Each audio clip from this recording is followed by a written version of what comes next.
찬송하시겠습니다. 찬송가 323장입니다.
잠언 27장 16절에서 15절에서 마지막 27절 말씀까지 보시겠습니다. 잠언 27장 15절에서 27절 말씀까지. 다투는 여자는 비 오는 날에 이어 떨어지는 물방울이라. 그를 제어하기가 바람을 제하는 것 같고 오른손으로 기름을 옮기는 것 같으니라. 철이 철을 날카롭게 하는 것 같이 사람이 그의 친구의 얼굴을 빛나게 하느니라. 무화과나무를 지키는 자는 그 과실을 먹고 자기 주인에게 시정되는 자는 영화를 얻느니라. 물에 비치면 얼굴이 서로 같을 것 같이 사람의 마음도 서로 비치느니라. 술과 아버들은 만족함이 없고 사람의 눈도 만족함이 없느니라. 도가니로 은을, 풀무로 금을, 칭찬으로 사람을 단련하느니라. 미련한 자는 공물과 함께 저주에 넣고 공의로 치울지라도 그의 면에는 벗겨지지 아니하느니라. 내 양떼의 형편을 부지런히 살피며 내 소떼에게 마음을 두라.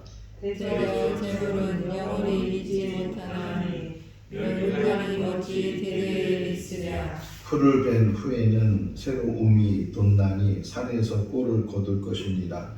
어린 양의 털은 내 옷이 되며 염소는 밭에서는 값이 되며 같이요. 염소의 젖은 넉넉하여 너와 내 집의 음식이 되며 내 여정에 먹을 것이 되느니라. 아멘. 할렐루야. 사람이 한 번 사는 인생 속에서 또 많은 만남을 갖게 되고 또 함께 하는 사람들이 있습니다.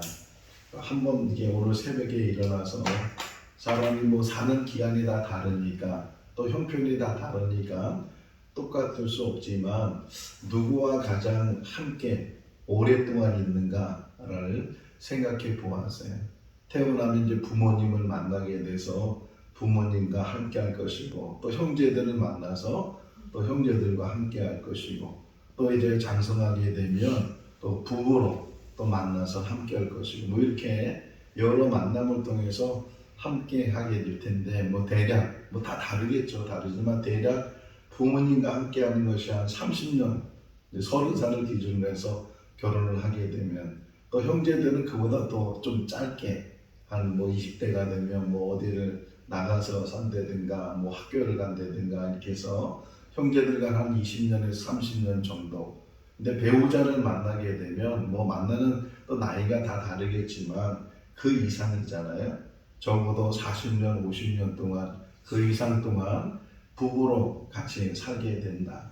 우리 이한이가 지금은 아주 어리지만 누구를 만나서 어떤 아내를 얻을지는 모르지만 지금은 부모님과 만남을 갖고 또 여름이와 같이 형제의 만남을 갖지만 후에는 또 정말 남이었던 사람을 아내로 맞이하게 되고 남이었던 사람을 남편으로 맞이하게 돼서 또 함께 살게 되고 이렇게 쭉 사는 기간을 따져보면 그래도 부부가 제일 오래 같이 살고 있지 않는가. 그래서 자문에서 계속 부부에 대한 이야기를 뚝뚝 던져주는 거예요. 그래서 오늘 15절에도 보게 되면 정말 그 좋은 여자, 좋은 남자, 좋은 아내와 좋은 남편을 만나서 살면 참 좋을 텐데 그러지 못한다면 15절 시작이 뭐예요? 다투는 여자 그러잖아요.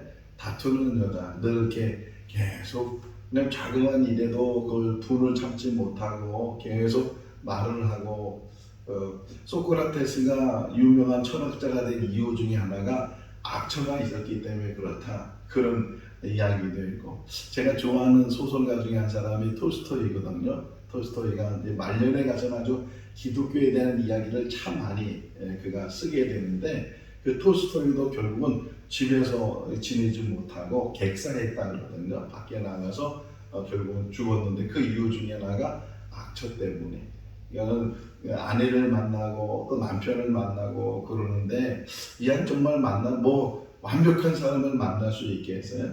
우리 김창욱 그 교수가 하는 말이 지금도 기억이 나는데 어느 자매한테 물었어요. 이상형이 어떻게 되냐고, 어느 배우자를 원하냐고. 그러니까 뭐 여러 가지 이야기를 하잖아요. 다 들은 다음에 그런 남자는 당신을 좋아하지 않는다고 이렇게 얘기를 하는데, 아무리 자기가 원하는 이상형의 남자를 만난다고 해도 또 여자를 만난다고 해도 또 막상 만나면 정말 사람이 연애할 때 하고 결혼할 때하고 다르다고 하는 거죠. 저희 아내도 가끔 그런 얘기 하거든요. 연애할 때는 뭐 애들 교육은 똑같아서 다 한다 그러면서 결혼하고 나서는 애들 교육 같은 전혀 관심을 갖지 않는다고 막 그런 얘기도 하는 것을 들었는데, 어쨌든 물론 완벽하지 못한 사람끼리 만나서 부부가 되고 그래서 평생을 제일 오랫동안 같이 살게 됐는데 그런 부분에서 참 조심해야 된다. 다투는 여자는 비 오는 날 물방울 같다. 계속 처음에는 물방울 소리가 정겹게 들리고 또 그렇게 어떤 시처럼 들리게 되지만 이게 계속 떨어진 소리가 끊임없이 일어나게 되면 이게 얼마나 거슬리겠어요. 계속 거슬리게 되는데 그런 것처럼. 근데 그것이 잘 절제가 안 된다. 16절 말씀이 바로 그런 거거든요. 그것이 뭐와 같으냐. 이 제어하려고 해도 제어가 안 되는 게 바람을 제어하려는 것처럼 안 된다는 거예요. 바람을 어떻게 제어할 수 있겠어요? 못하는 것처럼 안 된다는 거예요. 또 손에 기름을 바르는 것처럼 기름을 발라서 뭔가 집으려고 하면 잡혀지지가 않잖아요. 미끄러져서 떨어지게 되고 그래가지고서 결국 제어가 안 된다는 거예요. 그래서 요즘은 이제 교회 안에서도 부부가 되기 위해서 부부 학교를 만들고 또 이제 부모가 되기 위해서 어머니 학교, 뭐 아버지 학교, 뭐 이런 학교들을 만들어서 뭐 우리가 정말 어떻게 부부, 남편의 도리가 뭔지, 아내의 도리가 뭔지, 뭐 성경에도 많이 나오잖아요.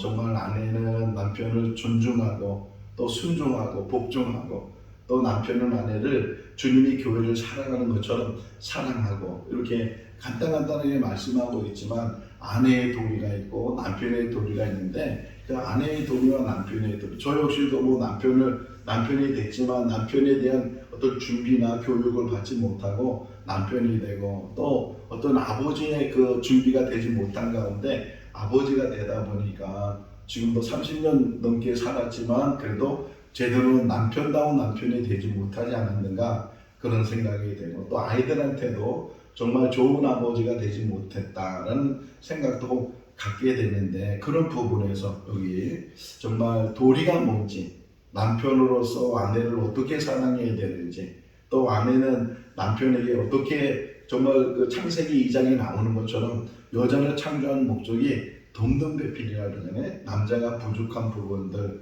아무리 좋은 환경을 가져도 이 아담이 행복하지가 않았어요. 근데 정말 하와를 보는 순간에는 내 뼈 중에 뼈, 내 살 중에 살이라고 그러면서 너무 기뻐했던 그런 아담을 보면서 그 아내가 같이 돕는 배필로 서로 부족한 부분을 채워주고 그런 부분들을 우리가 같이 생각해 볼 때 뭐 더 좋은 사람을 혹 만날 수도 있지만 지금 만난 사람, 지금 같이 부부로 살고 있는 그 사람과 더불어서 더 화목한 그런 가정을 이루고 또 부부관계를 이루게 된다면 만들어가는 거거든요. 부부도 만드는 것이고 가정도 만드는 것인데 우리가 이렇게 훈련받으면서 또 신앙적인 훈련을 받으면서 내가 부족한 남편으로서 부족한 부분들 또는 아내로서 부족한 부분들 아직도 우리 남자들에게는 어떤 권위주의가 있고 유교적인 어떤 사상이 몸에 배어 있어서 그래서 혹이나 그런 것 때문에 남자 아내에 대해서 아내가 제일 듣기 싫어하는 말 중에 하나가 무식하다는 것 알지도 못한다는 것 이거 굉장히 상처가 되는 부분이거든요. 물론 모르는 것이 많이 있지만 또 남자는 나가서 사회생활하고 여자는 보편적으로 이제 안에서만 자녀 교육하고 가정살림하고 그러다 보면 남자는 더 계속 배워나가는데 여자는 또 배울 기회를 갖지 못하니까 일반적으로 보게 되면 그러다 보면 어떤 생각의 차이도 날 수 있는 것이고 보는 시야도 달라질 수 있는 것이고 그런 부분이 없지 않아 있지만 그럼에도 불구하고 서로 배려하고 서로 간에 세워주고 그런 부부고 그런 삶이 우리에게 필요한 줄로 믿습니다. 그 다음에 이제 친구예요. 17절 말씀은 친구에 대해서 철이 철을 날카롭게 하는 것처럼 친구의 얼굴을 통해서 그가 빛나게 된다. 그러니까 그 스스로도 좋은 삶을 살아야 되지만 우리가 흔히 그러잖아요. 친구를 보면 그 사람을 알 수 있다 하는 것처럼 정말 어떤 사람과 친구가 되는가. 같이 사는것은 부부가 제일 오래 같이 살지만 어떻게 만남의 관계 속에서는 물론 부모와 자식의 관계는 끝까지 가는 그런 관계이고 더불어서 친구의 관계도 마찬가지예요. 친구는 어릴 때부터 사귀잖아요. 학교 들어가면서부터 뭐 초등학교 다니면서부터 또는 중학교, 고등학교에 다니면서 이제 친구들을 만나서 저도 이제 오래 전부터 이제 어릴 때부터 교회에서 신앙생활을 했으니까 지금 교회 친구들이 제일 가깝게 지내는 친구들인데 그 어렸을 때 만났는데도 한 25년, 35년 이렇게 만에 만나서도요 어제 만난 친구처럼 그렇게 어릴 때 만나고 어른 돼서 만났는데도 그 성장 과정, 떨어진 과정이 굉장히 길어도 이 친구라는 단어 하나가 그 모든 것들을 다 그냥 다 감쌀 수 있는 것이고 뭐 만나자마자 그냥 반말하고 말 놓고 이제 그런 것을 보면서 친구라는 것 굉장히 중요한데 여기 정말 내 삶을 통해서 나와 관계되는 친구들한테 유익하고 그 한번 읽어볼까요? 17절을 철이 철을 날카롭게 하는 것 같이 사람이 그의 친구의 얼굴을 빛나게 하느니라. 나로 인해서 다른 사람에게 더욱이 가까운 사람에게 이렇게 덕을 끼치고 유익을 주고 그런 관계를 가지면 얼마나 좋겠어요. 근데 친구끼리 어떤 불화를 일으키고 이 친구라는 단어가 어떻게 보면 협소하게 설명되지만 만남의 모든 관계거든요. 성도들 관계도 마찬가지고 우리가 뭐 만약에 진천에 살지 않았다면 우리는 평생 알지도 못하면서 우리가 우리 생을 살았을 텐데 어쨌든 어떤 연고로 여기 진천에 왔는지는 다 각자가 다르겠지만 또 이렇게 생거 진천교회 안에서 서로 만나게 되고 교제하게 되고 그런 만남을 갖게 되는데 그런 만남 속에서 우리 한 사람 한 사람이 정말 다른 사람에게 유익을 주고 그가 그의 친구로 해서 얼굴이 빛나는 것처럼 그런 관계를 우리가 만들어갈 수 있기를 바랍니다. 어떤 스승이 있었는데 그 스승이 제자들한테 이제 교육을 해줘요.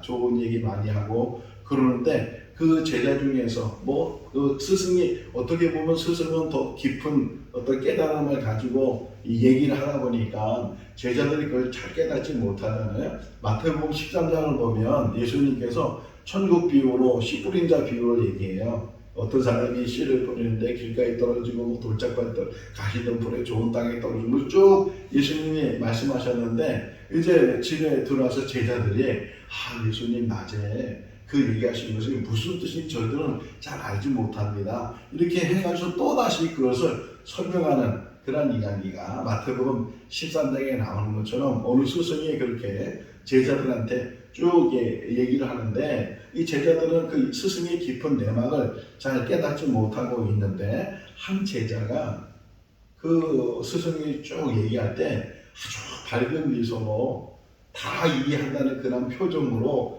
그 이야기를 들어요. 또 스승도 이렇게 얘기하면서 그 제자의 표정을 보면서 한번 그 제자에게 웃어주는 거예요.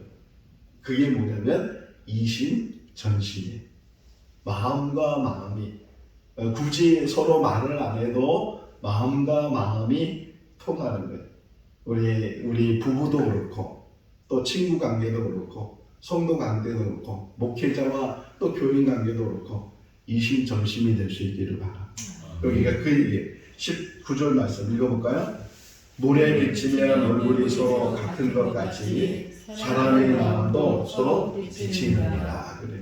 물에 이렇게 물을 쳐다보면 자기 얼굴이 비춰지는 것처럼 마음도 이 비춰지게 되는데 마음을 어떻게 우리가 볼 수 있겠어요? 그럼에도 불구하고 그 마음이 같이 비춰지는 것처럼 볼 수 있는 것처럼 그래서 동일한 마음을 갖는 건데 그 동일한 마음을 어떻게 갖는가? 바울은 이렇게 얘기해요. 너희가 예수님의 마음을 품어라. 너희 안에 주님의 마음을 품게 되면 한 사람 한 사람이 주님의 마음을 갖게 되면 똑같은 마음이 되는 것처럼 이 주님의 마음, 그 주님의 마음에 가장 큰 게 뭐라 그랬어요? 긍휼이에요. 사랑이에요. 그 사랑이 우리 가운데 가득 채워줄 수 있기를 바랍니다. 사랑이며 허다한 죄를 덮게 되고 사랑이면 그 모든 것들을 용서하게 되고 사랑이면 그 모든 것들이 다 잘 이루어져요. 그 사랑 때문에 어려움을 당하기, 사랑 때문에 예수님이 핍박당하잖아요. 고난당하시잖아요. 그럼에도 불구하고 결국은 사랑이 승리하게 된다. 우리 서로 마음이 서로 얼굴이 물에 비춰주는 것처럼 마음이 서로 비춰주는 그런 관계들을 우리가 가질 수 있기를 바랍니다. 자, 그 다음에 이제 이야기가 참 재미있는데 뭐냐면 지옥에 간 사람들 20절 말씀에 보면 지옥에 간 사람들은 만족하지 못한 사람들이다. 20절 한번 읽어볼까요? 스올과 아바도는 만족함이 없고 사람의 눈도 만족함이 없느니라. 비유적으로 얘기하잖아요. 스올과 아바돈이라는 것은 이제 천국이 아닌 것, 지옥을 얘기해요. 둘째 사망, 아바돈이라는 것은 둘째 사망 그런 의미를 가지고 있는데 거기에 들어간 사람들 특징을 보니까 만족하지 못했다는 게 사람의 눈도 이와 같다. 사람의 눈도 만족함이 없어요. 그 만족함이 없기 때문에 늘 불만이 채워지게 되고 늘 부족함 때문에 거기에 갈망, 거기에 욕망, 거기에 욕심이 생기게 되고 탐욕하게 되고 그것 때문에 무너지게 된다. 우리 지난 주일날 설교 제목이 뭐예요? 탐내지 말라라는 말씀으로 묵상을 했는데 내 것이 아니면요 그것이 아무리 좋은 것도 그것에 대해서 눈을 뭐라 그래야 뭐 이렇게 보면 갖고 싶다는 거 그런 말이 있는 것처럼 혹여나 우리가 정말 봐서 안 되는 것들을 봐서 그것이 욕심이 생기게 되고 탐욕이 생기게 되면 자기도 모르게 그 손이 가게 되고 훔치게 되고 이제 여덟째 계명이 뭐냐면 도둑질하지 말라잖아요. 그 아간에 대한 이야기를 말씀을 나눌 텐데 이 도둑질하는 것도 다 그런 거잖아요. 탐욕이 생기게 되고 남의 것을 훔치고자 하는 마음이 생기게 돼서 여기 만족하지 못하는 사람들, 지옥에 있는 사람들 다 만족하지 못하는데 이 눈도 이 만족하지 못하는 부분들을 이제 우리가 경험하게 되는데 그런 부분에서 항상 조심해야 된다.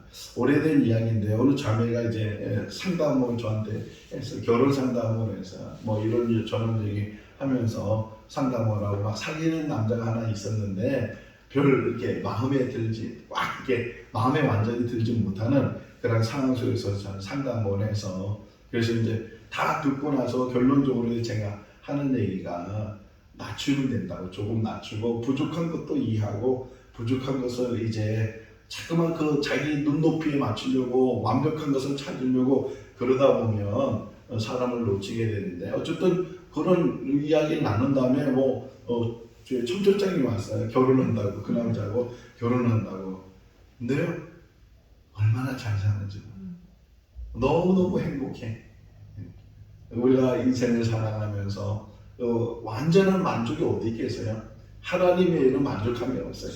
하나님이 세워지지 않으면 늘 우리 마음은 공허하고 만족함이 없는 그런 삶을 살 수도 있는데, 오직 하나님 안에서 모든 것이 만족할 수 있기를 바랍니다. 내 삶, 지금의 형편도, 내가 지금 있는 환경, 모든 것들도 다 우리에게 물론 부족한 부분이 있어요. 채워될 부분이 있어요. 그럼에도 불구하고 우리 마음에는 항상 넉넉함이 있어야 되고, 부족함을 모르며 사는 그런 삶이 우리 삶이 되어야 될 줄로 믿습니다. 어제 우리 칭찬에 대한 이야기를 들었잖아요. 칭찬은 남한테는 칭찬을 잘해야 되지만, 혹이나 다른 사람이 우리한테, 나한테 칭찬하게 되면 그것을 항상 때로는 조심해야 된다. 여기 그 얘기가 나와. 21절에 읽어볼까요? 도가니는 은을, 풀무로 금을 칭찬으로 사람을 단련하느니라. 그래. 은을 만들려면 도가니나 금을 만들려면 풀무나 이 뜨거운데 집어넣어서 불순물을 다 제거하는 그런 일을 하는 것처럼, 사람이 단련되는 과정 속에서, 물론 광야에서 또 단련을 받아요. 광야에서 정말 내가 할 수 없는 그런 상황 속에서 오직 하나님만 바라보도록 광야의 훈련을 받기도 하고, 때로는 이 칭찬의 어떤 훈련을 받아요. 칭찬은 뭐예요? 어느 때 칭찬 들어요? 잘할 때 칭찬 들어요? 못할 때 칭찬 들어요? 잘할 때거든요. 잘하니까 칭찬하게 되고, 막 사람들이 막 이렇게 이야기하게 되고, 그러다 보면 자기도 모르는 게 그 안에 교만이 온다는 거예요. 자기가 정말 잘하는 것처럼, 자기가 대단한 것처럼 이게 혹이나 착각하게 되면 자기도 모르는 사이에 그것 때문에 무너진 일들이 참 많이 있다. 이스라엘 초대 왕이 사울이잖아요. 사울이 사무엘로부터 기름 부음 받은 이유가 뭐냐면 겸손했기 때문에. 사울이 사무엘을 만났을 때, 나는 베냐민 지파 중에서도 아주 작은 자라고, 이렇게 늘 부모님 앞에 아버지가 잃어버린 짐승을 찾기 위해서 그렇게 만사를 제쳐놓고 며칠 동안 이렇게 다니면서 아버지 걱정할까봐 그 짐승을 찾아다니는 그런 사울의 모습 속에서 하나님께서 뽑으셨거든요. 제비 뽑기에도 사울이 제비가 뽑혀져서 왕이 됐는데, 그렇게 겸손한 사람이 왕이 되다 보니까 이 권력을 갖고 힘이 생기다 보니까 결국 교만해지게 되고 해서는 안 되는 일들을 하게 돼서 하나님이 버리셨다고 그러잖아요. 이 잠언에서 계속 우리에게 강조하는 것 중에 하나가 교만을 조심해라. 교만하는 것. 이 부분들을 여기 칭찬으로 사람을 단련한다, 그런 말씀을 우리에게 보여주고 있고, 자, 계속 또 하나 이제 강조했던 게 뭐냐면 미련한 것. 이 미련한 것은 어떻게 고칠 수가 없다는 거예요. 미련은 버려야 되는데 버리지도 못하는, 그 표현이 너무 재밌는 표현이 나와요. 22절 읽어볼까요?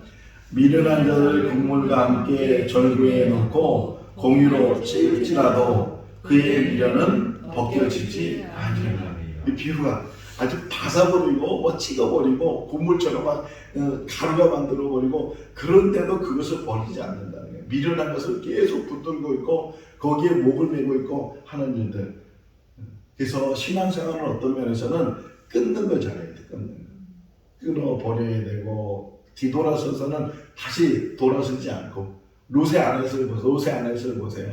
소돔과 고모라가 멸망당했을 때 돌아보지 말라 그러는데 자꾸만 돌아보게 되고, 결국은 소금꾼이겠다고 우리가 이렇게 알고 있는 것처럼 이 끊어야 될 것을 끊어버리고 미련을 갖지 말고 그래야 되는데, 자꾸만 거기에 미련, 옛날 것을 자꾸만 미련을 갖게 되면, 그러면 앞으로 나가지 못하게 된다는 거예요. 이렇게 가루를 만들 정도로 이렇게 곡식은 가루가 됐는데, 그럼에도 불구하고 미련한 사람은 그 미련을 버리지 못해서 계속 그거를 갖고 있다 하는 것을 이 비유로 이야기를 해주세요. 마지막 한 뒷부분은 뭐냐면, 부지런하는 거예요. 부지런해서, 그래서 자기 것을 잘 돌보고 성실하게 그 모든 것들을 하게 되면, 그러면 부족함이 없이 내가 키우는 이 양을 통해서 옷을 입을 것이고 염소를 통해서 젖을 얻을 것이고 부족함 없이 넉넉하게. 이 잠언의 마지막 결론이 31장이잖아요. 31장에 현숙한 여인을 이제 설명하면서 이 현숙한 여인이 부지런하면서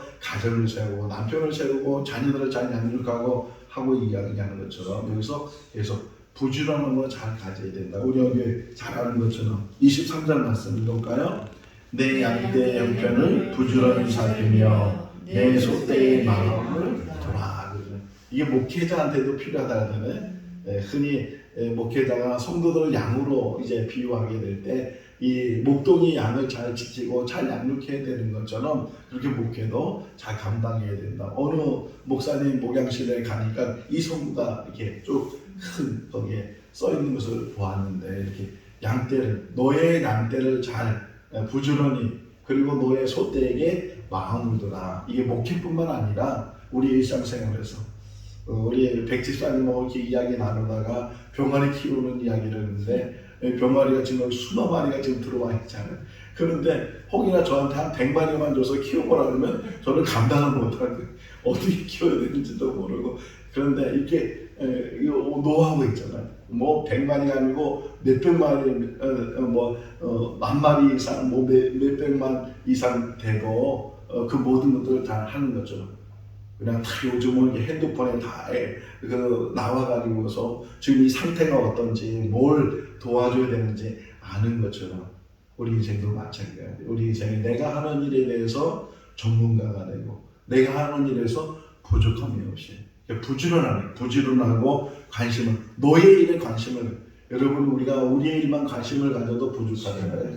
제가 이렇게 제 책상에 앉아서 이렇게 공부하면서 성구 외우면서 성경 읽으면서 그래서 혼자 그럴 때가 있어요. 뭐냐면 이렇게 성구 외우는 것도 좀 시간이 없어서 성경 읽는 것도 좀 시간이 없었는데 내가 지금 남 얘기하고 남 이거 하는 거 그거 듣는 것도 저기 하고 거기에 대응하기도 뭐 하고 오직 내 할 일도 좀 바쁜데 우리가 우리의 할 일을 열심히 가질 수 있기를 바랍니다. 자기 일에 열심히 하면 남이 어떻게 하든 아무 상관이 없잖아요.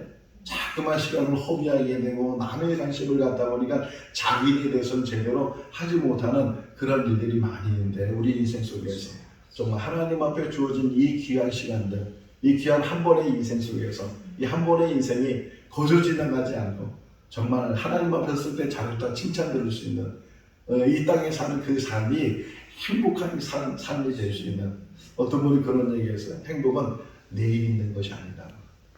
오늘도 우리가 행복할 수 있기를 바랍니다. 하나님 안에서 늘 만족하고 하나님 안에서 감사하고 또 하나님 안에서 마음과 마음을 나누고 그러면서 뭐 만족하지 못하는 일들이 많이 있다 할지라도 내 상황에 하나님이 있어도 만족할 수 있잖아요. 그 만족함으로 우리가 행복한 삶이 될 수 있기를 주님의 이름으로 축원합니다. 기도하겠습니다.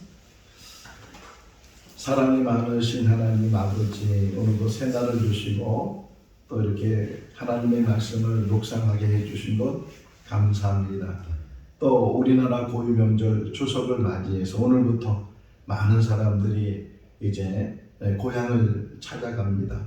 가고 오는 모든 길들을 지켜주시고 귀한 만남, 행복한 만남이 되게 하시고 정말 이 한가위가 우리 모든 국민들에게 기쁨이 되는 그런 명절이 되게 하여 주시옵소서. 이 명절이 되면 또 고독한 분들, 또 외로운 분들은 더 쓸쓸한 그런 시간들을 보내게 되는데 또 우리 주변에 있는 어렵게 사시는 분들 또 아무도 찾아오지 않고 만날 사람도 없는 분들을 생각하는 그런 명절이 되게 하여 주시옵소서. 서로 사랑을 나누고 또 우리 생거진정교회 안에서도 귀한 사랑을 나누는 만남들이 있게 하여 주시옵소서. 부부간에 귀한 만남이 되게 하시고 또 성도들 간에도 귀한 만남이 되게 해주시고 또 우리의 인생 속에서 누구를 만나든지 화목을 이룰 수 있도록 은혜를 베풀어 주시옵소서. 부지런하고 성실하고 정직하고 하나님 앞에 바로 서는 그런 삶이 우리의 삶이 되게 하여 주시옵소서. 오늘 하루의 삶도 지켜주시기를 간절히 바라옵고 예수 그리스도의 이름으로 기도하옵나이다. 아멘. 마쳤습니다. 자유롭게 기도하시기 바랍니다.